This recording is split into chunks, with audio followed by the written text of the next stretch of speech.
नमस्कार मित्रांनो, आज आपण संत एकनाथ महाराजांना गुरु कसा भेटेल याची आज आपण कहाणी ऐकणार आहोत। या कहाणीमध्ये खूप सुंदर विचार आणि गुरुविषयी आदर आणि गुरुचे महत्त्व काय आहे जीवनामध्ये हे संत एकनाथ महाराजांच्या या चरित्रामधून कळते। जगामध्ये वावरत असताना आपल्याला गुरुची अत्यंत गरज असते।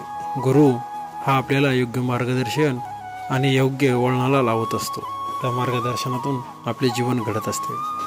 म्हणून गुरुचे स्थान आपल्या जीवनामध्ये अत्यंत महत्त्वाचे आहे। यासाठी आपल्याला एक योग्य गुरु भेटायला हवा आणि तो आपण शोधायलाच हवा। यासाठी की आपण कोणत्याही क्षेत्रात आपल्याला पुढे जाण्यासाठी आपल्याला गुरुची गरज अत्यंत भासते। मग ते सामाजिक असो, शैक्षणिक असो, आध्यात्मिक असो किंवा कुठलेही क्षेत्र असो, गुरुशिवाय माणूस शिकू शकत नाही आणि मोठा होऊ शकतो। कारण गुरु हा आपल्याला आपल्या विषयामध्ये किंवा आपल्या प्रगतीमध्ये खूप मोलाचा असतो। गुरुशिवाय आपण प्रगती करू शकत नाही। यासाठी मित्रांनो, गुरु हा आपल्या जीवनामध्ये अत्यंत महत्त्वाचा आहे। जसे आपले पहिले गुरु आई असते, तसेच आपले व्यावसायिक गुरु, शैक्षणिक गुरु हे देखील महत्त्वाचे असतात।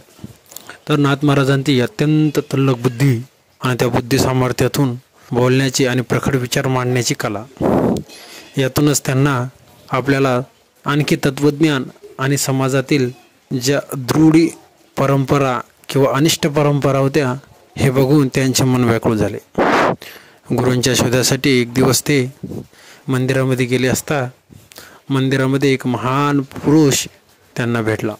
तो दिव्य पुरुषच असावा, कारण संतांना देखील देव मार्गदर्शन करतो। त्यातूनच त्या पुरुषाने सांगितले नाथ महाराजांना की तुम्ही देवगिरीला जा। देवगिरीला जनार्दन स्वामी आहेत, सध्या ते तिथले किल्लेदार आहेत। त्यांच्याकडनं तुम्ही शिक्षण ग्रहण करा आणि ते तुम्हाला योग्य मार्गदर्शन करीत।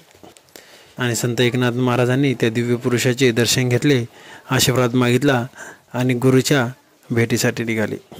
तर मित्रांनो, पुढच्या भागामध्ये गुरु भेट कशी झाली हे आपण लवकरच बघणार आहोत। त्यासाठी तुम्ही आपल्या चॅनलला लाईक, शेअर आणि सबस्क्राईब नक्की करा। थँक्यू आणि धन्यवाद।